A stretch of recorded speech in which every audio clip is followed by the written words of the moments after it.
حضرت ابن عباس رضی اللہ عنہ فرماتے ہیں کہ نبی کریم صلی اللہ علیہ وسلم کو جن نمازوں میں بلند آواز سے قرآن مجید پڑھنے کا حکم ہوا تھا، آپ صلی اللہ علیہ وسلم نے ان میں بلند آواز سے پڑھا، اور جن میں آہستہ پڑھنے کا حکم ہوا تھا ان میں آپ صلی اللہ علیہ وسلم نے آہستہ سے پڑھا۔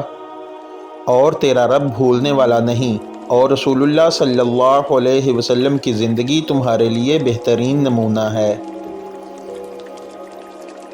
حضرت ابو وائل بن مسلم رحمۃ اللہ علیہ روایت کرتے ہیں کہ ایک شخص حضرت عبداللہ بن مسعود رضی اللہ عنہ کی خدمت میں حاضر ہوا اور کہا کہ میں نے رات ایک رکعت میں مفصل کی سورہ پڑھی۔ آپ نے فرمایا کہ کیا اس طرح جلدی جلدی پڑھی جیسے شعر پڑھتے ہیں؟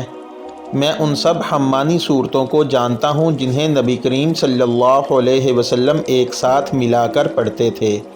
حضرت عبداللہ بن مسعود رضی اللہ عنہ نے مفصل کی 20 صورتوں کا ذکر کیا اور یہ بھی بتایا کہ ہر رکعت کے لیے 2 صورتیں ہیں۔